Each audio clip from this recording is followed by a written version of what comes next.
Israel के हमले में एक पत्रकार की मौत हुई है जबकि कई घायल हुए हैं। इजरायल पर इस हमले का आरोप लगा है, जिसके बाद अब लेबनान में बहुत ज्यादा गुस्सा देखने को मिल रहा है। इजरायल के खिलाफ बेरूत में लगातार प्रदर्शन हो रहे हैं और इसी को देखते हुए अब हिजबुल्लाह ने इजरायल पर हमले और ज्यादा तेज कर दिए।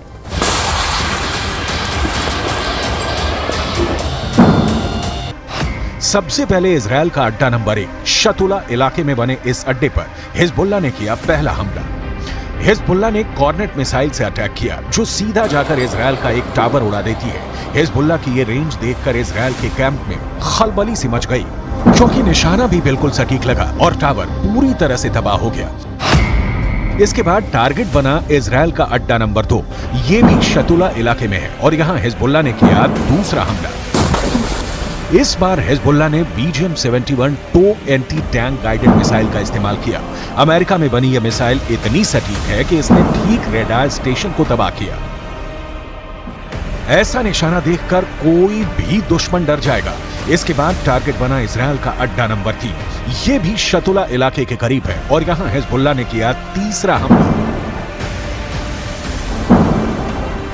इस बार हिजबुल्लाह ने concourse anti tank guided missile fire की। रूस की ये वायर गाइडेड मिसाइल भी इजरायल के एक ठिकाने को खत्म कर देती है। इसके बाद चौथे और पांचवें अड्डे पर भी हिजबुल्लाह अपनी बाकी मिसाइलों और मल्टी बैरल रॉकेट लॉन्चर से हमला करता है और उनका भी वही हश्र होता है जो बाकी अड्डों का हुआ है। हिजबुल्लाह का दावा है कि इन हमलों में इजरायल को भारी नुकसान हुआ है और उसके कई सैनिक भी मारे गए हैं। צה"ל הגיב בירי והשמיד עמדות חיזבאללה ואת מקור האש. כמו כן, בוצע ירי למוצב צבאי, אין נפגעים, גם שם צה"ל הגיב באש לעבר מקורות הירי. समझ लीजिए कि इस वक्त इजरायल और लेबनान के बॉर्डर पर आग लगी हुई है और ये सब कब युद्ध को 10 गुना भड़का सकते हैं, इसके बारे में दुनिया में सिर्फ 4 लोग जानते हैं।